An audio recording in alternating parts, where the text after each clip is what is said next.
Dave Revson back with you as we put a bow on this edition of Big Ten today with some final thoughts. And Dave, I am excited for this, our first edition of Burning Questions. We each will be coming in with our top 3 things that we are most curious about heading into the weekend.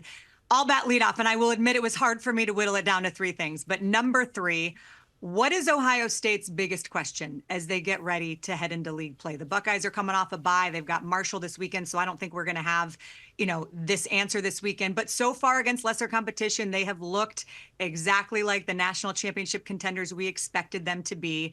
And Chip Kelly hasn't exactly opened up the playbook. So, my question is, what is Ohio State's biggest question? Who in the league is going to be able to hang with them and why?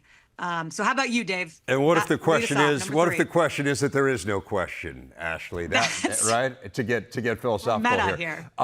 Purdue, for me, is the team I'm most interested in seeing. I just want to see how they respond. They had the worst loss in school history against Notre Dame. Now you have to go to Oregon State.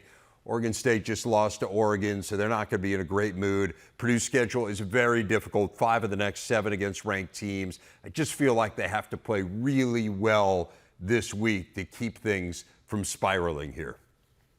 Yeah, and for that exact same reason, I'm interested to see what UCLA is going to look like on Saturday at LSU, coming off that huge loss to Indiana.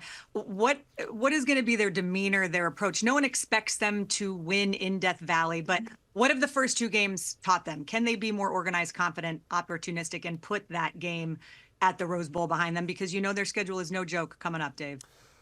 I have 2 quarterback questions I want to see answered as well. We talked about Alex Orji earlier. Is this a solution for Michigan, or does it just compound the issues or reinforce that they don't really have an answer at quarterback? I'm interested in Jack Lausch as well. I know he went 17-19 at the end there against Eastern Illinois. It was Eastern Illinois. This is Washington. Steve Belichick defense. Has Northwestern solved its quarterback issue? I think we learn on Saturday.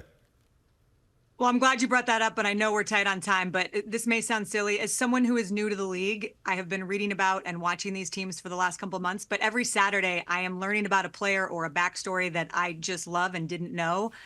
You educated me about Jack Lausch last weekend, so there's always something at the end of the night that I'm not necessarily expecting, so I'm looking forward to seeing who that is.